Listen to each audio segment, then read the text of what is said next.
Good morning everyone. आज की इस वीडियो में हम लेकर आए हैं रस का पार्ट 1। इस वीडियो में जो रस है उसको बेसिक तरीके से समझाया गया है। जितने भी प्रश्न आते हैं एग्ज़ाम में उन सभी प्रश्नों को इसमें शामिल किया गया है और रस के एक एक अंग को बड़ी ही अच्छे तरीके से और आसान भाषा में समझाया गया है। तो मेरी आप सभी से रिक्वेस्ट है कि इस वीडियो को आप पूरा देखें, जिससे कि जो रस का कॉन्सेप्ट है वो आपका क्लियर हो जाए। और जब एक बार रस का कॉन्सेप्ट क्लियर हो जाएगा तो कोई भी प्रश्न आपसे छूटेगा नहीं।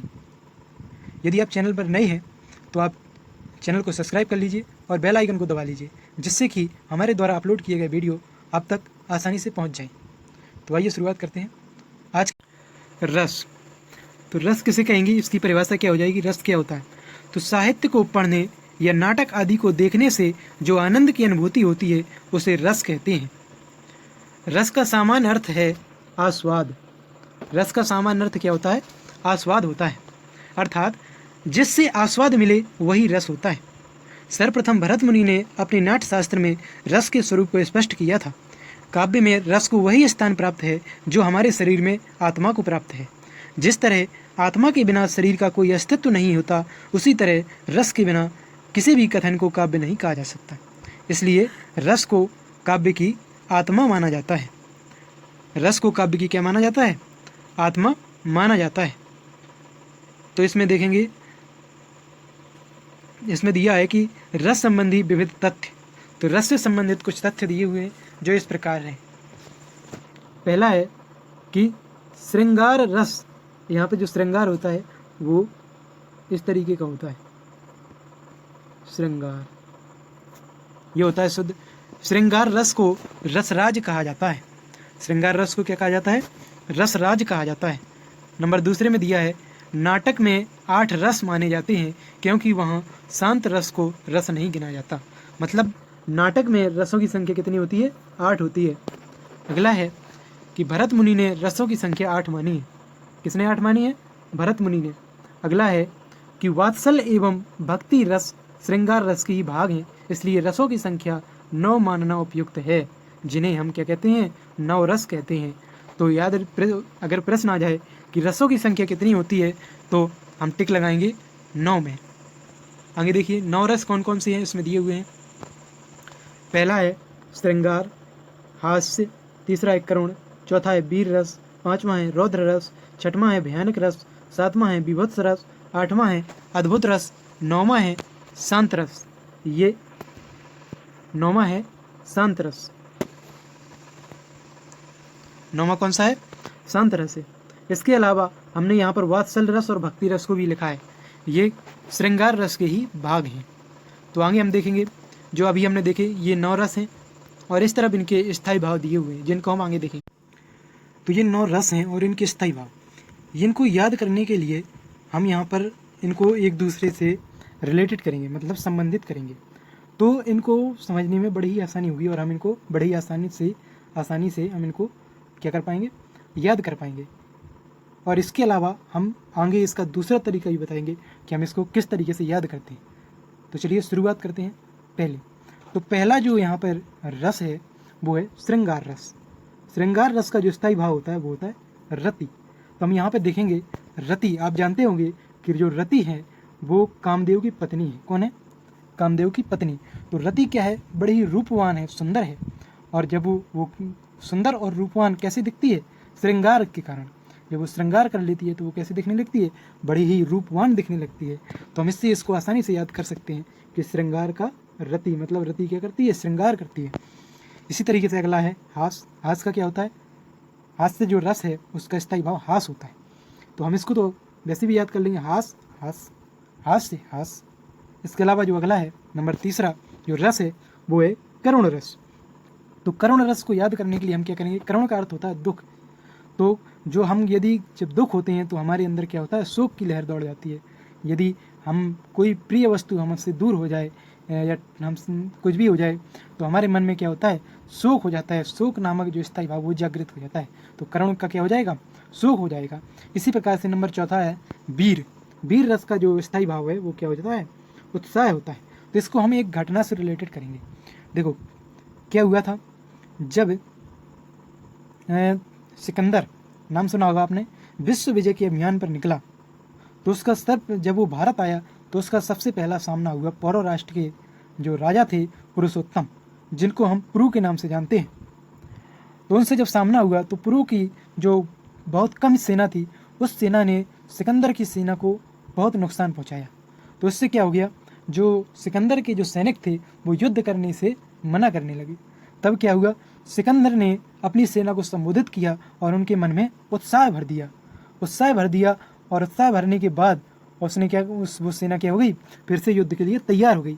मतलब कि वीर पुरुष होते हैं, जो वीर होते हैं, उनके लिए क्या होना चाहिए, उत्साह जरूरी होना चाहिए। तो जहाँ से जैसे ही उनके वीरों के मन में उत्साह उत्पन्न हुआ तो वो क्या हो गए, युद्ध के लिए तैयार हो गए। तो मतलब वीर रस का स्थायी भाव क्या होगा, उत्साह होगा। इस कहानी के द्वारा आपको ये रस आसानी से याद हो गया होगा। अगला रस है वो है रौद्र रस। तो रौद्र रस का होता है क्रोध। इसको भी हम एक घटना से दर्शाएंगे। जब क्या हुआ, जब माता पार्वती जो यज्ञ कुंड था उसमें कूद गई तो भगवान शिव को क्या हो गया, क्रोध आ गया। और क्रोध के कारण उन्होंने कौन सा रूप धारण कर लिया, रौद्र रूप धारण कर लिया। तो क्रोध का स्थायी भाव क्या होता है और रौद्र का स्थायी भाव क्या होता है, क्रोध होता है। रौद्र यहाँ पर रस है और क्रोध यहाँ का स्थायी भाव है। अगला है भयानक। तो भयानक का भय हो जाएगा। अगला है विभत्स रस। तो विभत्स रस का हो जाता है घृणा या जुगुप्सा। अगला है अद्भुत रस। तो अद्भुत क्या होता है, या हम किसी अद्भुत चीज को देखते हैं तो हमारे मन में कैसा उत्पन्न होता है, क्या विचार रस उत्पन्न होता है, स्थायी भाव उत्पन्न होता है, आश्चर्य। और आश्चर्य को ही हम क्या कहते हैं, विस्मय कहते हैं। इसी प्रकार से जो नॉर्मल रस है शांत, तो शांत का स्थायी भाव हो जाएगा वो क्या हो जाएगा, निर्वेद हो जाएगा। ठीक है। इसी प्रकार से अगला है वो निर्वेद का मतलब होता है उसके मन में, जो मनुष्य है उसके मन में संसार की जो सांसारिक वस्तुएं हैं उनका मोह ना रहे। मतलब कि उसके मन में कोई भी विचार ना रहे, संसार से कोई मोह ना लगा रहे, उसे ही हम निर्वेद कहते हैं। अगला है वात्सल्य रस। तो वात्सल्य रस का वात्सल्य रति होता है और भक्ति रस का भागवत विषयक रसी। मतलब कि भगवत विषयक रसी होता है, रति होता है, क्योंकि जो वात्सल और भक्ति रस हैं ये श्रृंगार रस के ही स्थायी भाव हैं और श्रृंगार रस के ही भाग हैं। और श्रृंगार रस का स्थायी भाव क्या होता है, रति होता है। तो ये एक तरीका था। इस तरीके से हम रिलेटेड करके इनको दिमाग में आसानी से बिठा सकते हैं कि कौन से रस का स्थायी भाव क्या होता है। इसी प्रकार से दूसरा तरीका भी है जो इस प्रकार से है। ये 9 रस हैं और इस तरफ इनके स्थायी भाव दिए हुए हैं जिनको हम आगे देखेंगे। आगे है कि इसमें देखो याद नहीं रहती है कि 9 रस कौन कौन सी हैं, तो इसके लिए हमने एक छोटी सी कहानी बनाई है। मतलब कहानी है, एक दोहा टाइप का है, उसमें एक कहानी छुपी हुई है। मतलब कि पहले हम कहानी को समझ लेते हैं कि कहानी क्या है। इसमें श्रृंग और रति ये राजा और रानी किसी राज्य के थे और उस समय क्या हो गया, उनके राज्य पर अटैक हो गया, हमला हो गया, दूसरे राज्य ने हमला कर दिया। उस युद्ध में जो रति और श्रृंग हैं वो दोनों मारे गए। तो वहाँ पे जो उनके वीर जो सैनिक थे उनको बड़ा दुख हुआ और वो क्या हो गए, शांत हो गए और निर्वेद हो गए। निर्वेद का मतलब होता है कि जो ये संसार है उसमें क्या होता है, जो संसार से मोह जो है वो छूट जाए, उसे ही निर्वेद कहते हैं। मतलब कि वैराग्य जागृत हो जाए। तो ऐसे ही उनके वीरों में हो गया। लेकिन वहाँ पर जो उनके दुश्मन थे उन्होंने उनका क्या उड़ाया, हाथ से हाथ, मतलब हंसी उनकी उड़ाई। ठीक, जिससे क्या हो गया, उनके व्यवहार से उनके मन में घृणा उत्पन्न हुई और घृणा के कारण क्रोध उत्पन्न हुआ। और जब क्रोध उत्पन्न हुआ उन वीरों के अंदर, तो उससे क्या हुआ, उनका जो रूप है वो भयानक क्रोधी रूप धारण उन्होंने कर लिया, रौद्र रूप धारण कर लिया। और जब रौद्र रूप धारण कर लिया तो उनके भयानक भय से जो उनके दुश्मन थे उन्होंने क्या कर, उनके प्रति उनके मन में क्या हो गया, भक्ति अनुराग जागृत हो गया। मतलब वो उनके पैर पकड़कर माफ़ी मांगने लगी। तो अब हम इसको एक दोहे के हिसाब से पढ़ेंगे, दोहे की तरह पढ़ेंगे, जो इस प्रकार है कि रति श्रृंग के करुण शोक में, फिर से देखेंगे, श्रृंग रति के करुण शोक में उत्साह वीर भी शांत हुए, निर्वेद हुए। आगे है हास्य के विभव घृणा से उनके क्रोधी रूप हुए। आगे है भयानक भय से तब उनके वात्सल्य भक्ति अनुराग हुए। अब इसमें देखेंगे हम रस और स्थायी भाव को किस तरीके से याद कर सकते हैं। तो पहला है श्रृंग और रति। इसका मतलब है कि इसमें पहला जो है वो श्रृंगार रस है और उसका स्थायी भाव रति है। अगला है करुण शोक। तो दूसरे में दिया है करुण रस और उसका स्थायी भाव शोक हो जाएगा। इसी तरीके से जो वीर रस है उसका स्थायी भाव उत्साह होता है, और शांत रस होता है उसका निर्वेद होता है, और हास्य रस का स्थायी भाव होता है। और जो विभव है, विभव का यहाँ मतलब है विभत्स, विभत्स इसका मतलब है। तो विभत्स का जो स्थायी भाव होता है वो होता है घृणा, या इसी को कहते हैं हम जुगुप्सा। अगला है क्रोधी। अब हम इनमें देखेंगे कि हम इस दोहे के माध्यम से इसके जो रस हैं और स्थायी भाव है उनको किस तरीके से याद कर सकते हैं, और इसमें कौन सा रस है, कौन सा स्थायी भाव है। तो हम इसमें देखेंगे, पहला है श्रृंग रति। तो श्रृंग से हो जाएगा श्रृंगार रस, और रति से जो इसका स्थायी भाव है वो इसका श्रृंगार रस का क्या होता है, रति होता है। अगला है करुण शोक। तो करुण शोक हो जाएगा, करुण रस है और इसका स्थायी भाव शोक है। इसी तरीके से उत्साह वीर, तो यहाँ पर उल्टा है, जो यहाँ पर वीर रस है और उसका स्थायी भाव क्या हो जाएगा, उत्साह हो जाएगा। इसी तरीके से शांत, तो शांत रस होता है और निर्वेद उसका स्थायी भाव होता है। अगला है हास्य और हास। तो इसमें जो हास्य है वो रस है और हास इसका स्थायी भाव होता है। अगला है विभाव घृणा। तो विभाव जो यहाँ पे लिखा है इसका मतलब है विभत्स, इसका मतलब क्या है, विभत्स है इसका मतलब। और विभत्स का जो स्थायी भाव होता है वो होता है घृणा, या उसी को कहते हैं जुगुप्सा। तो विभव का जो स्थायी भाव हो जाएगा, विभत्स का जो स्थायी भाव हो जाएगा वो क्या हो जाएगा, घृणा हो जाएगा। अगला है रौद्र क्रोधी। तो जो रौद्र रूप रस होता है उसका स्थायी भाव क्या होता है, क्रोध होता है।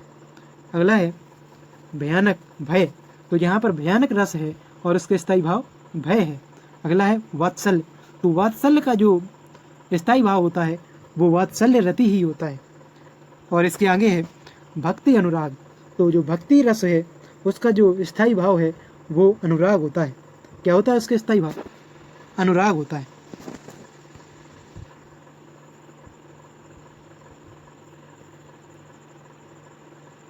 अनुराग होता है। अनुराग के अलावा ये और या फिर इसको कह सकते हैं कि भगवत विषयक भी इसका रस होता है। तो भक्ति का क्या हो जाएगा, अनुराग हो जाएगा। तो इस तरीके से हम जो 9 रस हैं उनके स्थायी भाव, और जो अलग से जो श्रृंगार रस के 2 भाग हैं वात्सल्य रस और भक्ति रस, उनके भी स्थायी भाव को आसानी से याद कर सकते हैं। आगे देखेंगे रस के अंग। तो रस के 4 अंग होते हैं। कितने अंग होते हैं, 4 अंग।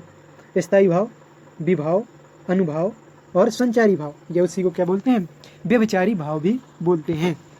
आगे देखेंगे कि जो आचार्य भरत हैं उन्होंने रस की परिभाषा दी है संस्कृत में, छोटे से वर्णों में, कुछ ही शब्दों में उन्होंने रस की परिभाषा दी।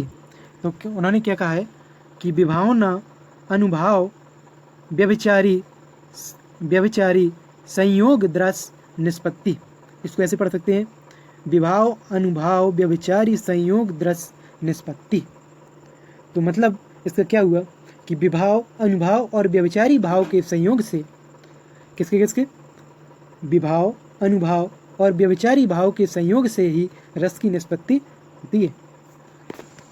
तो रस के जो आगे देखेंगे जो स्थायी भाव हैं उनको देखेंगे क्या होते हैं स्थायी भाव। अभी हमने बताया कि इनके जो स्थायी भाव हैं श्रृंगार रस के, अभी हमने स्थायी भाव को बताया। तो अभी हम जानेंगे कि स्थायी भाव होते क्या हैं। तो स्थायी भाव किसे कहते हैं हम उसको देखेंगे। तो मनुष्य के हृदय में संस्कार या वासना के रूप में मूल रूप से विद्यमान रहने वाले भावों को स्थायी भाव कहते हैं। मतलब कि ऐसे भाव जो हमारे मन में पहले से ही विद्यमान है, पहले से उपस्थित रहते हैं, लेकिन वो किस सुसुप्त अवस्था में रहते हैं, उन्हें हम क्या कहते हैं, स्थायी भाव कहते हैं। स्थायी भावों की संख्या कितनी मानी गई है, 9 मानी गई है। तो अभी हमने देखे थे स्थायी भाव जो 9 थे वो कौन कौन है, एक बार और देख लेते हैं। तो ये 9 स्थायी भाव हैं, रति, हास, उत्साह, शोक, क्रोध, जुगुप्सा, विस्मय या आश्चर्य, निर्वेद और भय। तो आगे हम देखेंगे कि जो ये स्थायी भाव है इनका मतलब क्या है। जैसे कि दिया है श्रृंगार रस का स्थायी भाव रति होता है, तो इसका मतलब क्या होता है, रति का मतलब क्या है। तो इसको हम देखेंगे कि रति होता है, रति जो स्थायी भाव होता है वो कैसे उत्पन्न होता है, इसको हम देखेंगे। तो स्त्री और पुरुष का एक दूसरे के प्रति उत्पन्न होने वाला प्रेमपूर्ण अनुराग स्थायी भाव को जन्म देता है। यानी कौन से स्थायी भाव को जन्म देता है, रति स्थायी भाव को जन्म देता है। मतलब कि जब नायक और नायिका मिलते हैं तो उनके मन में जो भाव उत्पन्न होता है उसे हम रति स्थायी भाव कहते हैं। आगे देखेंगे हास। तो हास स्थायी भाव क्या होता है? हास होता है किसी व्यक्ति के अंग, रूप, वाणी एवं अंगों के विकार को देखकर उत्पन्न होने वाला भाव हास कहलाता है। मतलब कि आप बैठे हैं कहीं पर और अचानक से कोई कार्टून टाइप की वेशभूषा बनाकर आ जाए तो हमें क्या हो जाता है? हंसी आने लगती है अचानक। तो जो वो भाव होता है हंसी का, उसी हम क्या कहते हैं? हास कहते हैं। अगला है शोक। तो शोक क्या होता है? शोक स्थायी भाव क्या होता है? तो किसी प्रिय वस्तु अथवा प्रिय व्यक्ति के नाश के कारण उत्पन्न होने वाली हृदय की व्याकुलता को हम शोक कहते हैं। मतलब कि कोई हमें बहुत प्रिय व्यक्ति था या कोई बहुत प्रिय वस्तु थी, वो अचानक से क्या हो गई? टूट गई। मतलब कि जैसे इस तरीके से समझ सकते हैं कि अभी लॉकडाउन चल रहा है और ऐसे में जो हमारा मोबाइल है, फ़ोन है, वो यदि टूट जाए तो हमारे मन में जो भाव उत्पन्न होगा उसे हम कौन सा स्थायी भाव कहेंगे? शोक स्थायी भाव कहेंगे। क्योंकि मोबाइल जो है वो इस समय हमारे लिए बहुत प्यारा है, प्रिय वस्तु है। अगला देखेंगे क्रोध। तो क्रोध क्या होता है? क्रोध स्थायी भाव क्या होता है? तो क्रोध होता है किसी अपराध, विवाद या अपमान हो जाने की वजह से उत्पन्न होने वाला मनोविकार जो होता है उसी को हम क्रोध कहते हैं। मतलब कि हमारा किसी से झगड़ा हो गया या किसी ने हमारा अपमान कर दिया तो उसकी वजह से हमारे मन में जो भाव उत्पन्न होता है उसे हम क्रोध कहते हैं। मतलब क्रोध स्थायी भाव उत्पन्न होता है। अगला प्रश्न देखें। अगला देखेंगे उत्साह। अगला जो स्थायी भाव है वो है उत्साह। तो उत्साह क्या होता है? मन की ऐसी उल्लासपूर्ण वृत्ति जिसके कारण मनुष्य किसी कार्य को तेजी से करने के लिए तैयार होता है, तो उसे हम क्या कहते हैं? उत्साह भाव होता है। मतलब वो जो भाव उत्पन्न करता है वो कौन सा भाव उत्पन्न करता है? उत्साह का भाव उत्पन्न करता है। जैसे कि जब मुगलों से महाराणा प्रताप का सामना हो रहा था तब उनकी सेना जो थी वो बहुत कम थी अकबर के मुकाबले, लेकिन उन्होंने उनके मन में क्या किया? उत्साह भर दिया। वीर रस का जो स्थायी भाव होता है वो उत्साह होता है, और वीरों के मन में जैसे ही उत्साह भरा तो वो एक एक जो योद्धा थे उन्होंने 10-10 जो मुगल थे उनका नाश किया। तो क्या किया उन्होंने? जल्दी जल्दी से कार्य किया। मतलब कि मन की ऐसी उल्लासपूर्ण, उनके मन में उल्लास उत्पन्न हो गया। उनके जो महाराणा प्रताप थे सेना नायक, उन्होंने उनको इस तरीके से प्रफुल्लित कर लिया, उल्लासपूर्ण कर लिया कि उन्होंने जल्दी जल्दी से कार्य किया और 10-10 मुगलों को मार गिराया। अगला देखेंगे भय। तो भय क्या होता है? किसी डरावनी वस्तु को देखने या उसके विषय में सुनने से मन में जो भाव उत्पन्न होता है उसे हम भय कहते हैं। मतलब कि जैसे कि हम कोई डरावनी चीज़ देख लेते हैं अचानक से तो हमारे मन में भय उत्पन्न हो जाता है। जैसे कि हम मूवी देख रहे हो, कोई हॉरर मूवी, तो हमारे मन में अचानक से भय उत्पन्न होने लगता है। तो उसी को जो भाव, भय का भाव होता है वो ही जो स्थायी भाव होता है वो भय स्थायी भाव होता है। अगला देखेंगे आश्चर्य। तो आश्चर्य क्या होता है? किसी अचंभित करने वाले व्यक्ति या वस्तु को देखकर मन में आश्चर्य का भाव जागृत होता है। जैसे कि इसको हम कैसे समझ सकते हैं? इसको इस तरीके से समझ सकते हैं कि कोई बच्चा था, वो मान के चलो अभी उसकी ऊंचाई थी 3 फीट, लेकिन वो 1-2 साल में ही अचानक 5-6 फीट का हो जाए तो हम उसको जब देखेंगे अचानक से तो हमारे मन में आश्चर्य उत्पन्न होगा। क्या उत्पन्न होगा? आश्चर्य या विस्मय उत्पन्न होगा। आश्चर्य को ही विस्मय कहते हैं, विस्मय स्थायी भाव। तो जो हमारे मन में जो समय उसको देख करके जो भाव उत्पन्न होगा आश्चर्य का, उसको ही आश्चर्य स्थायी भाव कहेंगे। अगला है जुगुप्सा।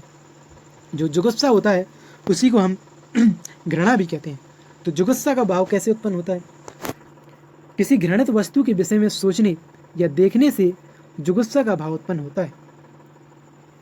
इसको हम इस तरीके से समझ सकते हैं उदाहरण से कि मान के चलो हम जा रहे हैं, साफ सफाई बढ़िया अच्छी तरीके से, जो रास्ता है वो एकदम साफ है, लेकिन अचानक से हमें कीचड़ दिखाई दे जाए, बहुत ही गंदगी दिखाई दे जाए, तो उस समय जो हमारे मन में भाव उत्पन्न होगा वो हमारा क्या हो जाएगा? घृणा या जुगुप्सा का भाव उत्पन्न होगा उस समय, उस गंदगी को देखकर। अगला है निर्वेद। तो निर्वेद क्या होता है? इस क्षणभंगुर संसार के प्रति वैराग्य की उपस्थिति होने का भाव निर्वेद कहलाता है। मतलब कि ये एक ऐसा स्थायी भाव होता है जिसमें मनुष्य को इस सांसारिक जो संसार है उससे कोई मोह नहीं रहता। जिस प्रकार से सिद्धार्थ जो हुए थे उन्होंने इस संसार से मोह माया त्याग करके वैराग्य धारण कर लिया था। मतलब कि उनके मन में निर्वेद नामक स्थायी भाव जागृत हो गया था। तो अब हम आगे देखेंगे। अभी हमने पढ़ा स्थायी भाव, जो रस का जो अंग है 4 अंग, उनमें हमने पहला अभी देखा है स्थायी भाव। अगला है विभाव। तो विभाव क्या होता है? विभाव होता है जो व्यक्ति, वस्तु या परिस्थितियाँ, कोई व्यक्ति, वस्तु या परिस्थितियाँ स्थायी भाव को उद्दीप्त या जागृत करती हैं। मतलब या तो कोई व्यक्ति या कोई वस्तु या ऐसी परिस्थिति हो जो क्या करे, स्थायी भावों को उद्दीप्त करें या जागृत करें, उन्हें हम क्या कहेंगे? विभाव कहेंगे। क्या कहेंगे? विभाव कहेंगे। मतलब कि हमने कोई ऐसी वस्तु देखी जिसके कारण हमारे मन में जो स्थायी भाव है वो जागृत हो गया। मतलब कि यदि हमने किसी कार्टून को रूप को देखा होगा तो हाथ से स्थायी भाव जागृत होगा। अगर कोई दुख भरी घटना देखी होगी तो वहाँ पर करुण रस जागृत हो जाएगा। मतलब विभाव क्या हो गया? मतलब विभाव हो गया कि कोई भी हम यदि वस्तु या व्यक्ति या ऐसी परिस्थिति को देखते हैं जिसके कारण हमारे मन में स्थायी भाव जागृत होता है, उसे हम क्या कहेंगे? विभाव कहते हैं। जो व्यक्ति के हृदय में स्थित स्थायी भावों को जागृत करते हैं और रस की प्रतीत कराते हैं, वही क्या कहलाते हैं? विभाव कहलाते हैं। जो विभाव होते हैं उसके कितने भेद हैं? 2 भेद हैं विभाव के। नंबर का है आलम्बन विभाव और नंबर खा है उद्दीपन विभाव। तो हम देख लेते हैं कि आलम्बन विभाव क्या होता है और उद्दीपन विभाव क्या होता है। तो हम सबसे पहले देखते हैं आलम्बन विभाव क्या होता है। तो आलम्बन विभाव होता है कि जिस वस्तु अथवा व्यक्ति के कारण व्यक्ति के हृदय में स्थित स्थायी भाव जागृत हों, उसे आलम्बन विभाव कहते हैं। तो समझ में आया? आलम्बन विभाव वही हो जाएगा जैसे कि शेर, हम जा रहे थे रास्ते में और अचानक से शेर आ गया, तो शेर के कारण हमारे मन में जो भय का भाव है वो जागृत हो जाता है। भय रूपी जो स्थायी भाव है वो क्या हो जाएगा? जागृत हो जाएगा। तो शेर हमारे लिए क्या हो जाएगा? आलम्बन हो जाएगा। अब आलम्बन के भी 2 भेद हैं, एक है आश्रय और दूसरा है विषय। तो आश्रय क्या होता है? आश्रय होता है जिस व्यक्ति के मन में जो भाव, स्थायी भाव जागृत होता है वो क्या कहलाता है? आश्रय कहलाता है। और विषय क्या हो जाएगा? विषय हो जाएगा जिस वस्तु या व्यक्ति के लिए आश्रय के मन में भाव उत्पन्न होता है उसे हम विषय कहेंगे। मतलब कि ऐसे समझेंगे कि जो शेर था, शेर को देख करके हमारे मन में स्थायी भाव जागृत हुआ। तो जा कौन रहा था? जो व्यक्ति जा रहा था, उस व्यक्ति के मन में भय नामक स्थायी भाव क्या हो गया? जागृत हो गया। तो वहाँ पर जो व्यक्ति था वो क्या हो गया? आश्रय हो गया, क्योंकि व्यक्ति के मन में क्या हुआ है? भाव उत्पन्न हुआ है। तो व्यक्ति जो है वो आश्रय हो जाएगा। और विषय क्या हो जाएगा? विषय होता है जिस वस्तु या व्यक्ति के लिए हमारे मन में भाव उत्पन्न हुआ है। तो यहाँ पर जो शेर है वो क्या हो जाएगा? विषय हो जाएगा। समझ में आया? मतलब कि एक बार और समझ लेंगे विषय कैसे कहते हैं। जिस वस्तु या व्यक्ति के लिए आश्रय के मन में भाव उत्पन्न हो, मतलब कि शेर के लिए व्यक्ति के मन में भाव उत्पन्न हुआ, तो विषय क्या हो गया? शेर हो गया। और आश्रय क्या हो गया? वो व्यक्ति हो गया। तो विभाव का दूसरा जो भाग है वो है वो है उद्दीपन विभाव। अभी हमने देखा आलम्बन विभाव और नंबर दूसरा अब देखेंगे उद्दीपन विभाव। उद्दीपन विभाव क्या होता है? तो उद्दीपन विभाव होता है मन में जागृत स्थायी भावों को उद्दीप्त कराने वाले भाव उद्दीपन कहलाते हैं। मतलब कि जो मन में हमारे स्थायी भाव हैं उनको उद्दीप्त कराने वाले भाव। अब हम जा रहे थे, शेर जा रहा था चुपचाप, तो हमें भय तो लगा, लेकिन क्या हुआ? अचानक से शेर मुड़ा और दहाड़ा और हमारी तरफ दौड़ लगाया। तो क्या हो गया? उससे जो हमारे अंदर भय था वो क्या हो गया? एकदम से बढ़ गया। या कोई व्यक्ति नहीं डरा था वो भी क्या हो गया? डर गया।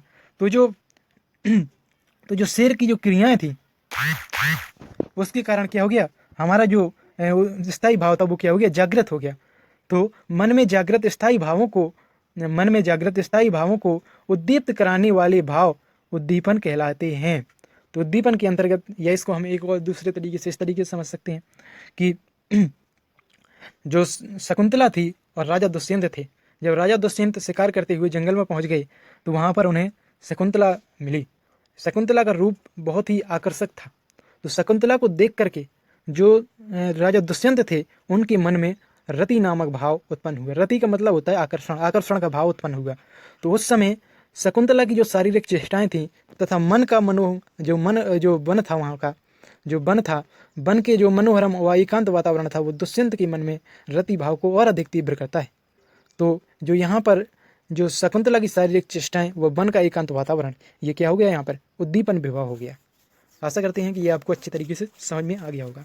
अगला है अनुभाव। तो जो रस के 4 अंग है उसमें तीसरा नंबर है अनुभाव। तो अनुभाव का मतलब ही होता है अनुभव।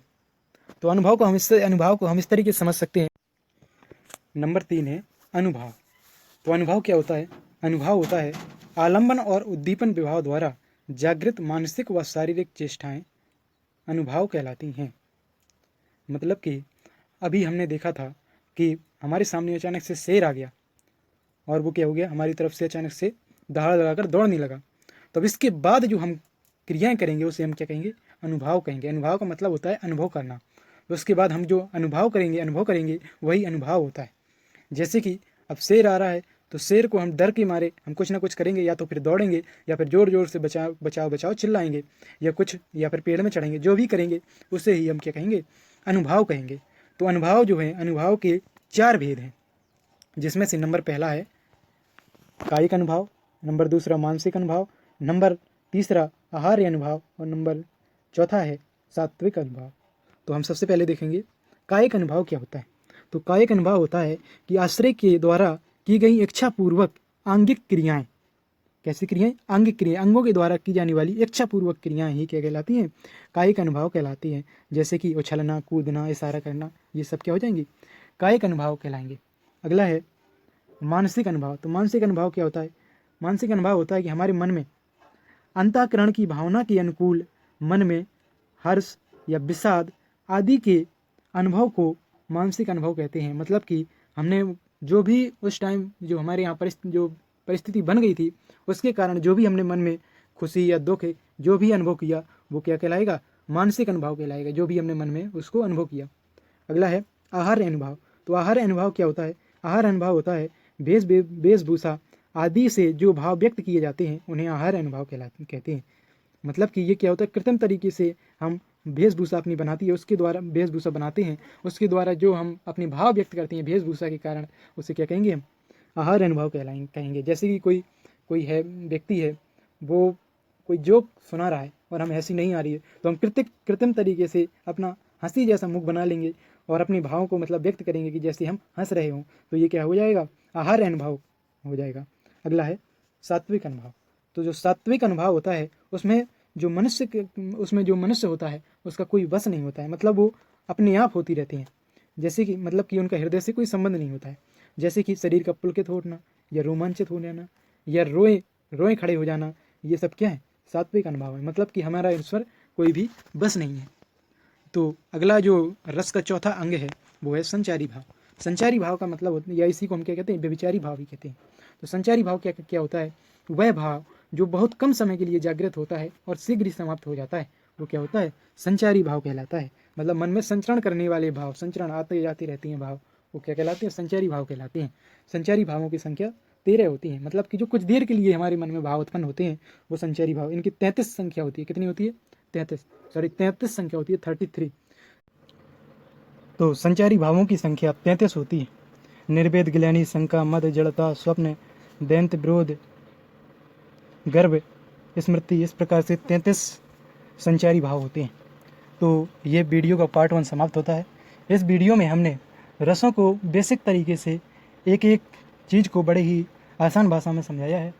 अतः आप इसको अच्छी तरीके से समझिए, पढ़िए, और वीडियो पसंद आया तो इसको लाइक करिए, शेयर करिए और चैनल को सब्सक्राइब करिए। अगला वीडियो जो आएगा उसमें हम रसों को बताएंगे, रसों के बारे में, यानी कि रस जो होते हैं